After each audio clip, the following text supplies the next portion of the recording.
Hello everybody, Janet Beckers here, and a huge welcome to you to Romance Your Tribe radio podcast. And I have got with you today one of my BFFs in the world, Michelle McGlade. I'm very excited to have Michelle here with you because Michelle and I have just become really good friends over the last year. One, because we have a similar humour, and we have really similar, very aligned, priorities and values in our business. And also she's one switched on businesswoman, really switched on businesswoman. So I'm so excited to introduce you to Michelle today. And instead of me giving you like her full bio, let's just dive straight over to Michelle and start quizzing her. Now, a big part of this podcast is I want to be able to give you the maximum value where you can have really actionable content. But we're going to try to, our attempt here is to give that to you in less than half an hour, aiming for about 20-25 minutes, which means we're going to be focusing straight on content. And I know Michelle's really good at that. So excited to have you here, Michelle. Thank you so much for having me. I'm pumped. So to get started, you're the healer of healers. So let's talk about that. So who is it that you serve and how do you do that? Yeah, quick down and dirty. I work with health and wellness practitioners through my online programs and one-to-one private coaching. Right. So when you say healers, health professionals, so what's some examples of those sorts of people? Oh, yeah. So like naturopathic doctors, acupuncturists, nutritionists, health coaches, chiropractors, those would all be individuals I would love to help. Yeah. And look, I attract a lot of people who are in the health industry. Maybe it's my background because I was, originally a nurse and then a massage therapist, all those sorts of things. So people must pick up those vibes, I think. So, and I know that there are real challenges in that particular industry to be able to build a profitable business. So that's why, so I asked Michelle along because I tell you what, Michelle's got this amazing track record of within 30 days, her clients are tripling their businesses. So that's just huge.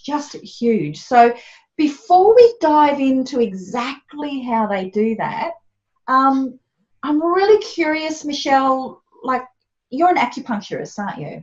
Is that your business? By trade. Yeah, by trade. So why are you doing this now rather than your acupuncture business? Oh, it's such a long story. Okay, but I'm keeping it brief here for you guys. I always wanted to have my own business. I was really fabulous at starting a business from the ground up. In fact, I had 2 clinics.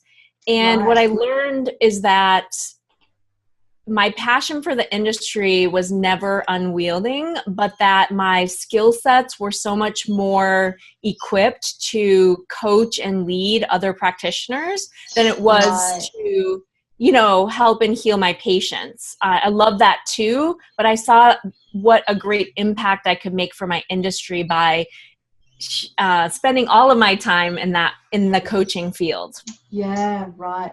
You know what, so that's where you're the healer for healers. And a big lesson for that, I think, is for people who are watching that a lot of times I find that healers will have so many different skills because they've done lots of different courses. They're always, working on their clinical skills to be able to help their clients.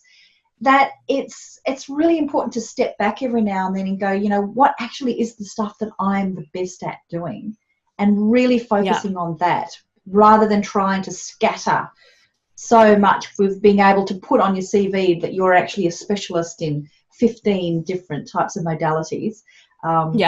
So, I think that what you've just, it's lovely to actually see you to be able to recognize that and then take that in that direction. So, so let's dive into some really the meaty stuff here. So let's first of all start with what sort of people do you work with? Like, what stages are they at in their business? What sort of businesses do they run where they're getting this tripling of their businesses in 30 days? I know, it's crazy. Like, I almost feel embarrassed, to say that.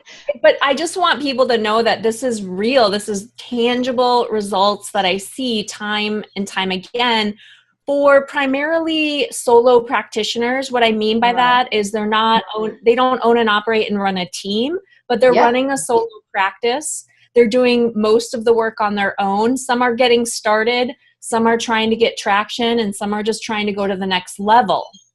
So it really is regardless of maybe the stage, but just know that they're selling one-to-one services and they're pretty much running the show in their business. Right. You know what? I reckon that's going to describe a lot of the people who are in the health profession that will be listening to us today, because it's tough to be able to get it to that next level when what you're doing is such a personal hands-on service. Yes. Yeah, absolutely. So if that sounds like you and you're listening here, you're just going to absolutely love Michelle. Yeah. So the tripling your business in 30 days. So are there certain things that you're finding? Is there a group of things that people are doing, or is it just one main strategy? This is where, my experience comes into place, because I've been able to watch these trends. One of my superpowers is to kind of take puzzle pieces and fit them together. And I've been able to identify what I think are the 5 things, the 5 kind of big buckets of behaviors or things that these individuals are doing. Right. Or thinking, or how they're positioning themselves, that really helps them to accelerate the results. Okay. So you want to know what the 5 are? I know we can't go into all of them today, but there's some 5 key things. Okay. Yeah, let's do that. So get out your notes, people. Yeah. So the first one is making a mind shift around just what you were saying, Janet. So many people are really investing in themselves around becoming better at their modality or adding a modality, but they're not thinking about investing in themselves as a business owner. And so the first thing is really getting your mind set straight, is that you own a business, and that takes top and first priority in terms of your investment of time and money before being the practitioner. Because without the clients, and the income that you're looking for, you can't be that beautiful healer and help people. Yeah. That's such a huge struggle, I find, for so many people in the health field, because they're used to giving. There's almost a guilt with actually charging and approaching it like a business. So absolutely. Okay. Number 1. Yeah. Make the switch. But it's a really important switch, and it is about your mindset, about how you're approaching your day and using your valuable time and money. Okay. Yeah. I'm curious, Michelle, did you always have approached your business with that business mindset? Is that something that's innate to you? It is. Because before I even left my corporate gig, the first thing I said is, I want to own my own business. Yeah.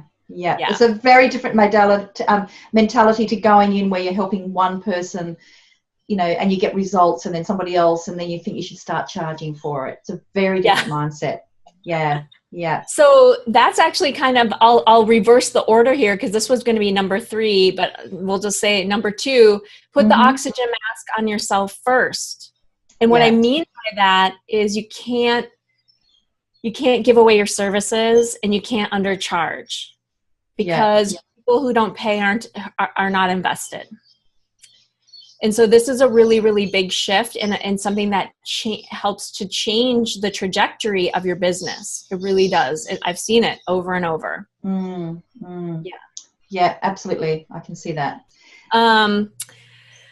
Third one, this one I'd love to go into a lot more detail on, because I think it's what makes the biggest impact the fastest. But I would say it's about visibility. You got to get your butt out of the seat, right? Fantastic. Speaking my language, girlfriend. I'll hold off there, and maybe we can, if we've got time, dive into that one. Yeah, let's do that. Number 3. Number 4 is about time management. So it's about identifying time to work in your business and on your business.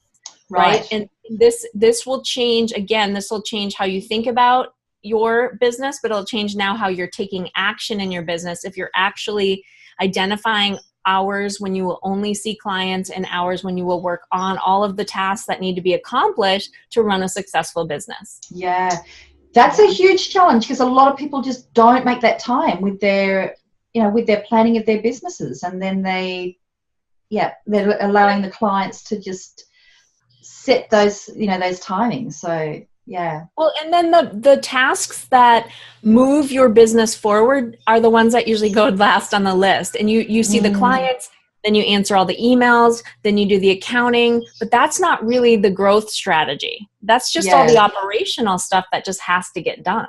Yeah. Good point. Operations, growth. You've got to make the time to actually put that into your calendar. So speaking my language, it's brilliant. And then number 5, of course, they're getting mentorship, right? They're working with somebody to help them stay focused, to stay out of overwhelm, get out of their head. This is just true across the board, really. I mean, when you have somebody that can keep you unstuck and keep your confidence levels high and get you focused on the right stuff, I mean, that's when action happens, and action produces results. Yeah. And you know what?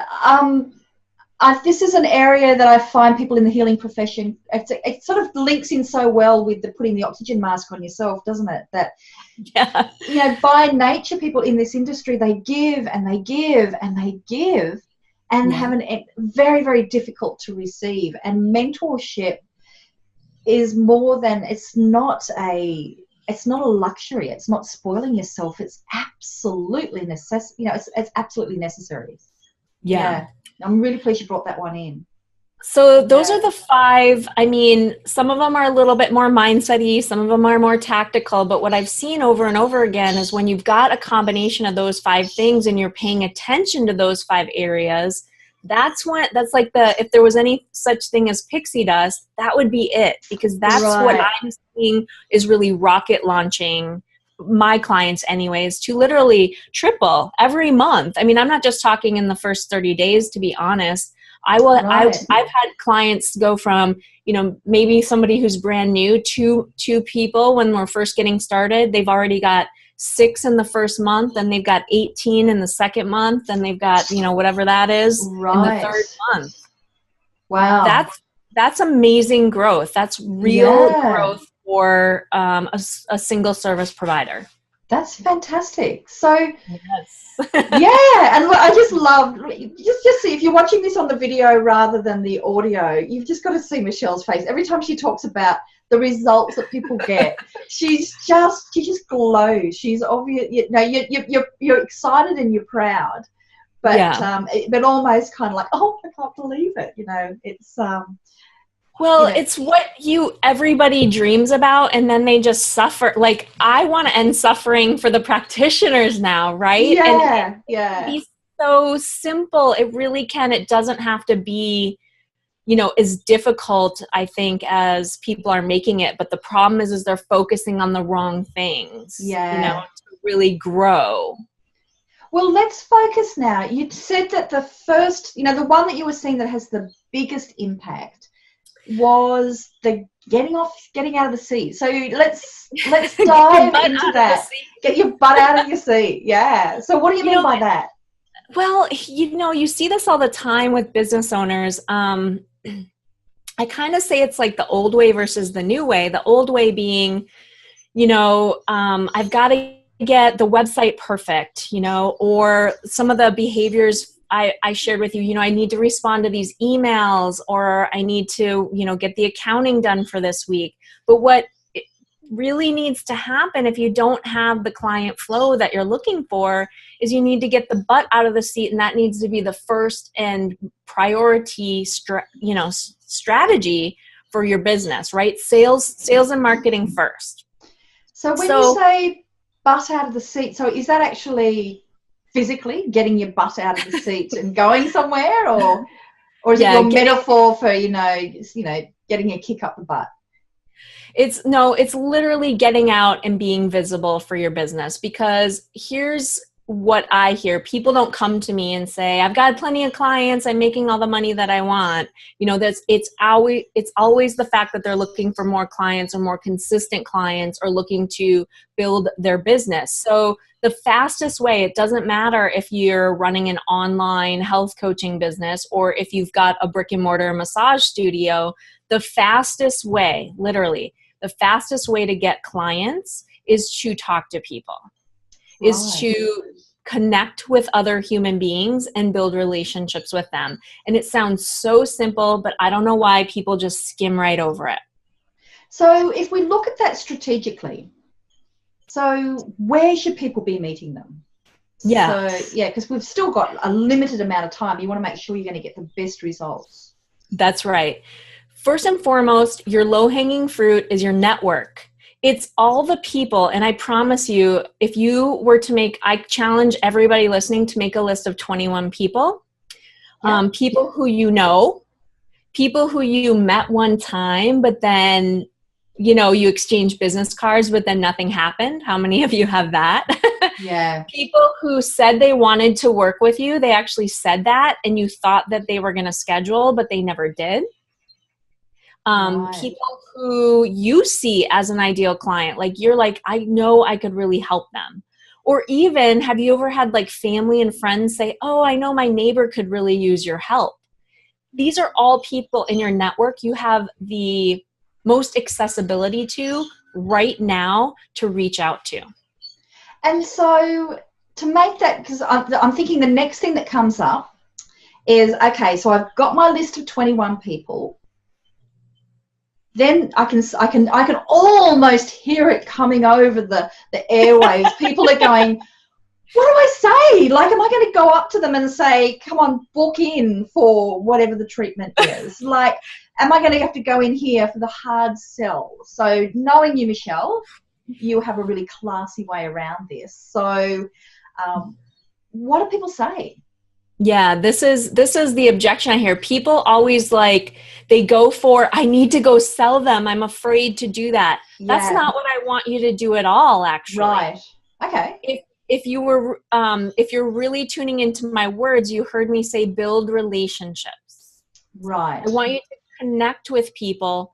And genuinely, if these people are in your network, you already have some sort of warm connection to them. So why not build a relationship and reconnect with them? Right. You've talked with them once. Let's talk with them again. Let's see. Now, each situation is going to be a little bit different, so I can't give you a one size fits all. But why can't you reach out and find a time to have a coffee with them? Why couldn't you reach out and say, it was so great meeting you at my kid's soccer game. I know you were interested. I wanted to reconnect with you and find out how you're doing since we last spoke. Right.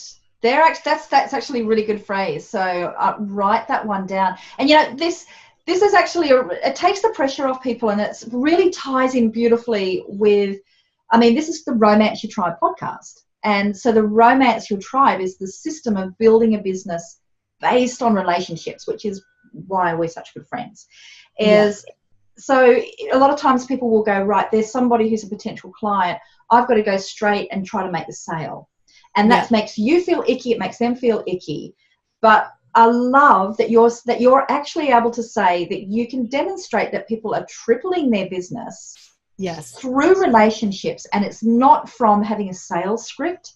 It's from, let's have a coffee, let's reconnect, see how you're going, let's just get in front of your face, let's get seen, let's start to build those relationships and that connection. So that's so much more doable. The next thing that I would be thinking, because I know what people say, well, if you're not going to be going straight into the sales, if you're not making those, if you're not having those sales calls, this could be a super duper long process before you actually get to the sale. Do you find that? Well, that's why I encourage people to go to their warm audience first. People like in that Right. low hanging fruit in your network, because you're already advancing the relationship by having had a connection prior. Right. And the key thing here is, okay, so let me just give you something a little bit more tactical before I take you to the next step. So you've got your list of 21 people. The Yeah. way to make this go quickly that people miss is they're like, oh, today I'm going to send someone an email. Tomorrow I'm going to make this phone call. That's not the best way to do it. Actually put 90 minutes in your calendar and reach out to all 21. Ah, brilliant. The strategy is in the process. How do we make this go fast is we're really literally blocking and tackling our time and just getting this done. Excellent. Yeah. So you've only got to psych yourself up for this once.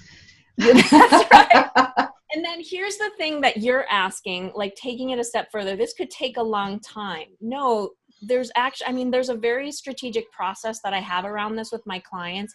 And that is what happens after you reach out is called follow up, which most people don't do. And they don't do it in a timely manner.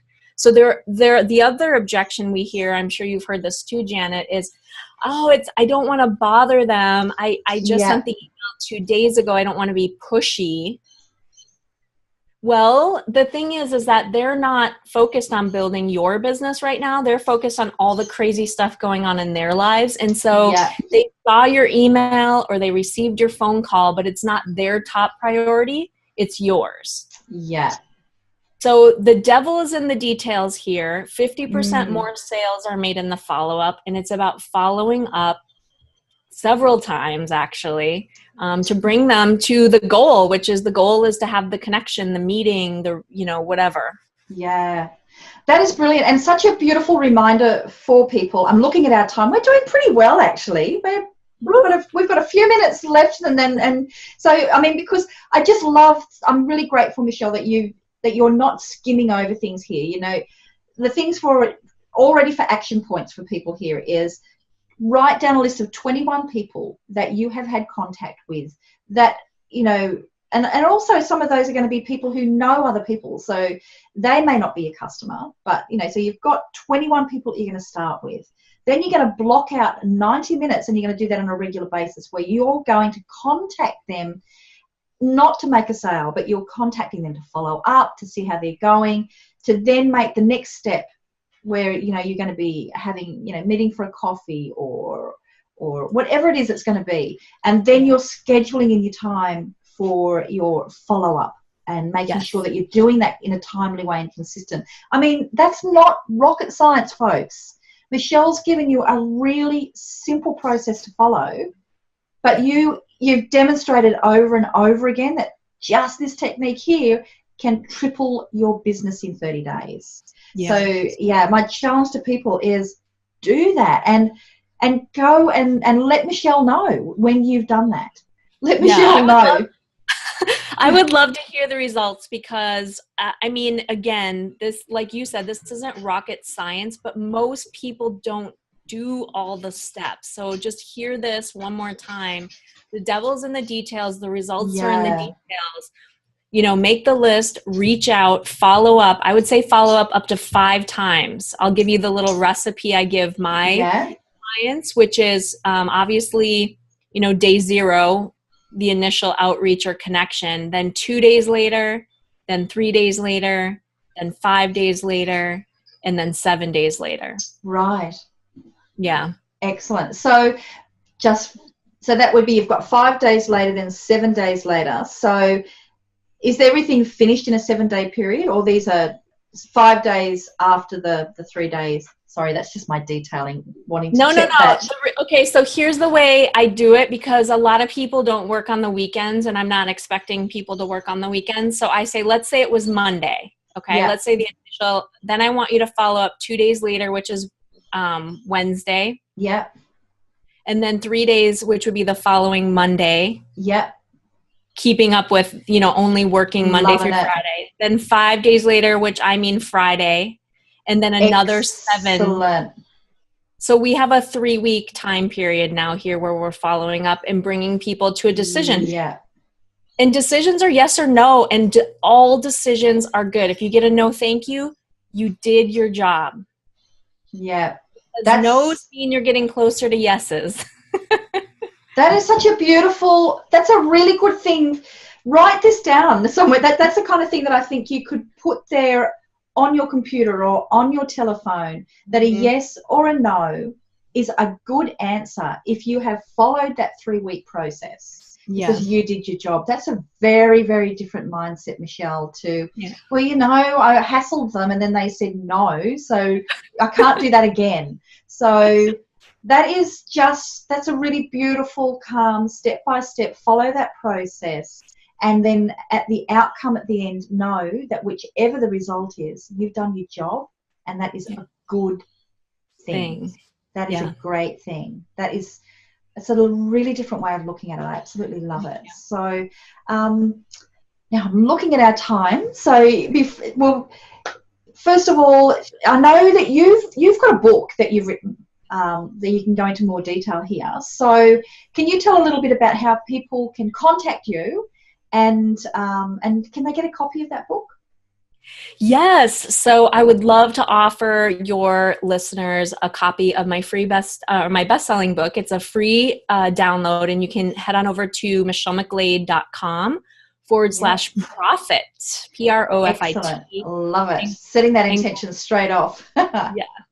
Yeah, that's brilliant. So so go and, well, I'll put the links down below, but absolutely everybody, if you go over there and get that, and when you take action on what Michelle shared today, go over and let her know, because it gives, you know, we do what we do and share things like this on a podcast because we absolutely love it and want to get the message out.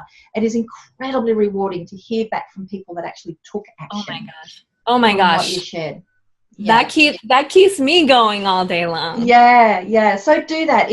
When you have followed these processes, go back and let Michelle know and to connect. And so, Michelle, any last points? Anything else that you'd like to add, or some parting words of wisdom before we leave? You know, screw it, just do it. Yeah, right. Yeah. I mean, action trumps everything, people. Just take action one step at a time, and you will get there. You will get there, I promise. Yeah, that is a really good one to finish on. And thank you so much for making it today, that we've actually got action points to be able to follow, and they're not threatening. They're very, very simple, methodical, and you've proved over and over and over again that they work. So thank you so much again, Michelle. Thank you, everybody, for your time today listening to us. And I would love to hear from you, whether you're watching this on iTunes, or you're listening to this on iTunes, or wherever your podcasting is. Come over to the romanceyourtribe.com website, and so you can leave a comment for us. Would be fantastic. Or come over and find us over on Janet Beckers Author over on the Facebook page, or join our Romance Your Tribe private Facebook group. You're very welcome to join us over there. So you can do that on Facebook, and you can connect. Michelle's actually over in that group as well. So you can connect with Michelle in that group. So we can actually cheer you on as you take action and help to keep you accountable. So goodbye, everybody, and thank you so much, Michelle. Bye. My pleasure. Bye.